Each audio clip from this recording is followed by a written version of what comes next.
आ गई मेम साहब गुलछर्रे उड़ा के। अभी श्यामली के कदम घर में पड़ने ही वाले थे कि वहीं जम गए। अरे आप अभी तक सोए नहीं? बड़े ही मधुर स्वर में श्यामली ने सुबोध से कहा, और खाना खाया या नहीं?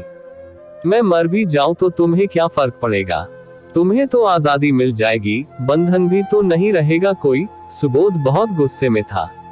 सुबोध एक बहुत बड़ी कंपनी में नौकरी करता था, आय भी अच्छी थी। फिर श्यामली जैसी सुंदर लड़की से शादी हुई। वो तो जैसे हवा में उड़ चला, न पैसे की कमी थी न प्यार की, और इस खुशी में 4 चांद लग गए।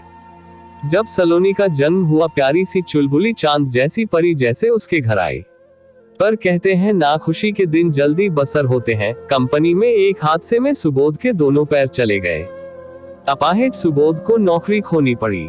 कंपनी में से कॉम्पेंसेशन के जो पैसे आए थे वो भी कब तक चलते। आखिरकार श्यामली ने सारी जिम्मेदारी अपने सर ले ली और नौकरी की तलाश करने लगी। पर खूबसूरत होने के कारण हर जगह गलत नजरों का सामना करना पड़ता। फिर सुबोध के एक दोस्त की कंपनी में उसे नौकरी मिल ही गई। वे सुबह उठ के घर का सब काम करती, फिर खाना बना के ऑफिस जाती और वहां भी पूरी निष्ठा से काम करती। घर खर्च और सुबोध की दवा और सलोनी की स्कूल सब खर्च पूरा करना कठिन होता था। सो उसने ओवरटाइम करना शुरू कर दिया। घर में सलोनी की देखभाल और खाना बनाने के लिए बाई रख ली। शुरू में सब ठीक चला। फिर श्यामली का घर देर से आना सुबोध को अखरने लगा। आज फिर वही बात पर सुबोध गुस्सा था, पर श्यामली हमेशा की तरह शांत। मेरे लंगड़ेपन का जम के फायदा उठाओ तुम, अब तो पूरी आजादी मिल गई ना रघु के साथ घूमने की। ये क्या बोल रहे हो आप? वे मेरे बॉस ही नहीं भाई जैसे हैं, और आपका भी तो दोस्त है। आप भी तो जानते हो वे ऐसे नहीं है। मौका मिलते ही सबकी नीयत बदल जाती है। और ये भाई बहन के मुखौटे लगाकर क्या खेल चल रहा? क्या मैं नहीं जान सकता? अपाहिज हूँ, कम अक्ल नहीं। श्यामली नतमस्तक आंखों में आंसू लिए अपने देवता की अविश्वसनीयता देख रही थी। आज सुबह से ही श्यामली बहुत खुश थी। पैरों में जैसे पंख लग गए थे। सूरज अभी जगा भी नहीं था। उससे पहले श्यामली की नींद उड़ गई थी।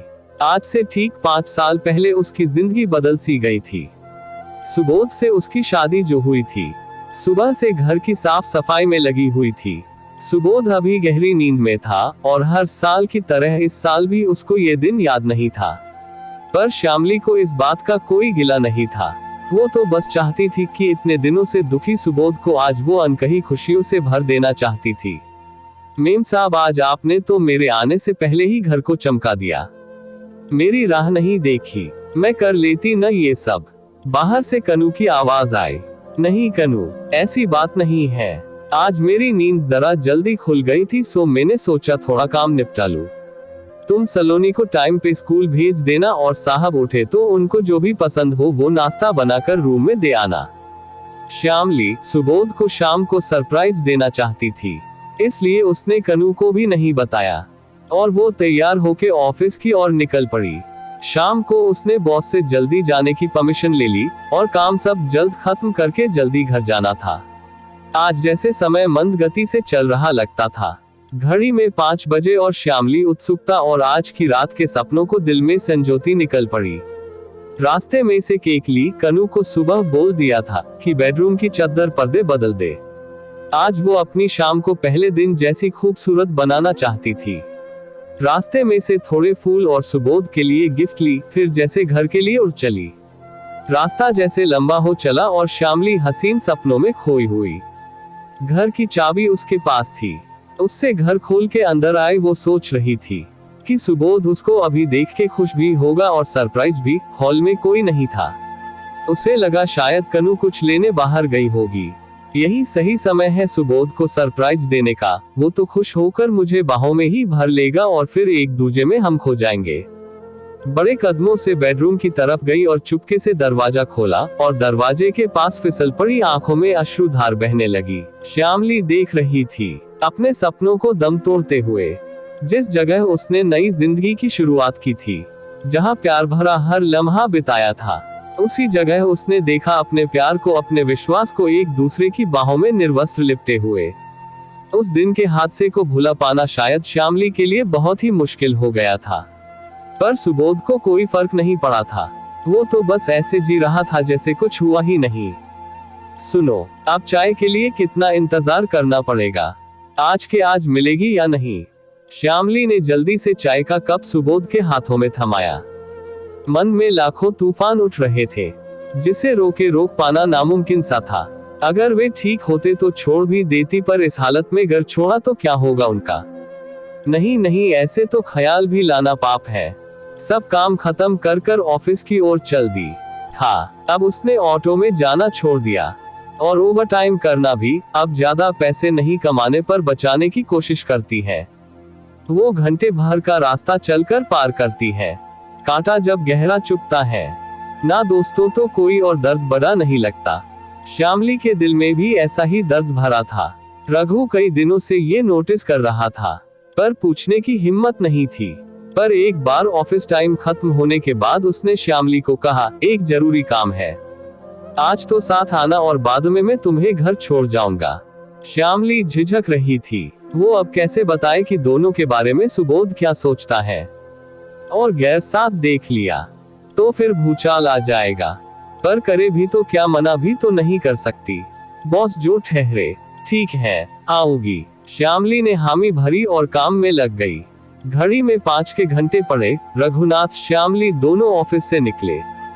गाड़ी एक रेस्टोरेंट के आगे खड़ी हुई। श्यामली नतमस्तक पीछे पीछे चल पड़ी। अंदर जाके रघुनाथ ने चाय का ऑर्डर दिया और श्यामली के लिए कॉफी। श्यामली, सच सच बताओ, क्या हुआ है तुम्हारे और सुबोध के बीच? अचानक ये सवाल सुन के श्यामली पीली पड़ गई। आपने तो कहा था ना काम है। क्या काम था? हम यहाँ किस काम से आए हैं?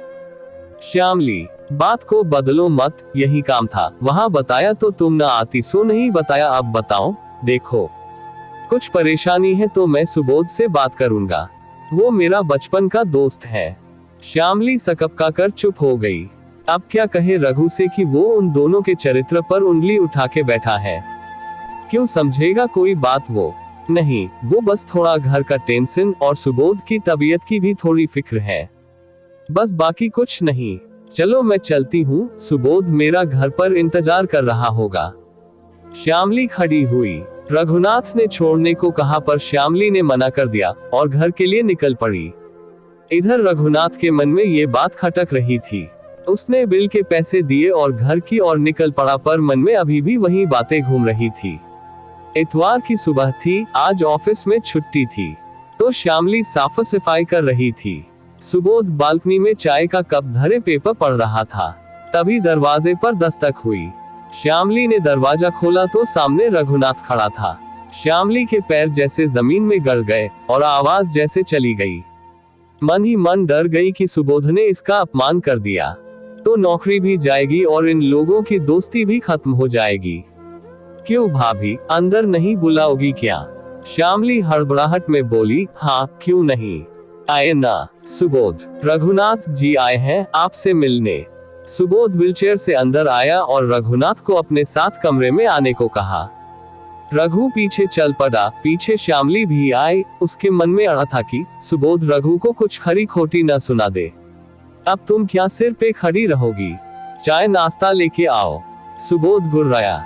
श्यामली के जाने के बाद रघु ने कहा, ये कौन सा तरीका है भाभी से बात करने का?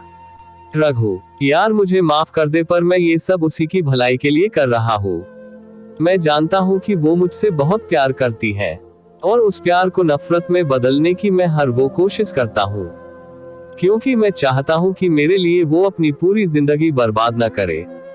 और दोस्त, उसके लिए मैं हर हद पार कर चुका हूँ। इतना नीचे गिरा दिया है खुद को, पर क्या करूँ, मैं भी नहीं तो वो मुझे नहीं छोड़ेगी और मैं उसकी जिंदगी बिगड़ना नहीं चाहता। दोस्त, तेरा भी तो कोई नहीं, प्लीज तू श्यामली को अपना ले, मुझ पर एक एहसान कर दे। सुबोध की आंखों में से आंसू रुक नहीं रहे थे। और तू? रघु ने पूछा। मैं अपना रास्ता कर लूंगा। मैं श्यामली से बहुत प्यार करता हूँ, उसे इस तरह नहीं देख सकता। तभी दरवाजे पर कुछ गिरने की आवाज आई। श्यामली ने सब कुछ सुन लिया था और उसके आंखों से मानो अविरत झरना बह रहा था। इतना प्यार सुबोध के मन में भरा है मेरे लिए, और मैं पागल समझ ही नहीं पाए उनके मन का हाल। थू है मुझ पे। मैं आपको छोड़कर कहीं नहीं जाऊंगी। वो 7 वचन आप भूल गए होंगे, मैं नहीं। अरे पगली, वही वचन मैं भी निभा रहा हूँ कि कभी तुमको दुख ना दूं। तुम क्या सुख पाओगी मेरे साथ? मेरा सुख दुख सब आपके साथ है। अब कुछ भी बोले तो सलोनी की कसम। श्यामली ने उसके मुंह पे उंगली धर दी। रघु अब तक जो चुप था वो बोला, अरे पागल, तो ये क्या करने जा रहा था? वो तुझे जान से ज्यादा प्यार करती है, उसे अलग करने जा रहा था। और सुन, तुझे लगता है कि तू बोझ है, तो मैं तुझे काम देता हूँ। आज से मेरी ऑफिस का सारा कंप्यूटर वर्क मैं श्यामली के साथ घर भिजवा दिया करूंगा, और तू उसे पूरा करके श्यामली के साथ वापस भिजवा देना। और कोई आसान नहीं, तुम काम करोगे, उसकी तनख्वाह मिलेगी। ये सुनकर सुबोध रघु के गले लगकर रोने लगा। पीछे से श्यामली ने मिठाई लेकर दोनों को खिलाए और बोली, मेरे पति की नौकरी की खुशी में सबके चेहरे पे एक अप्रतिम सी खुशी थी, जैसे कोई बड़ा तूफान गुजर गया हो और उसके बाद की रिमझिम बारिश ने चारों तरफ हरियाली फैलाई हो।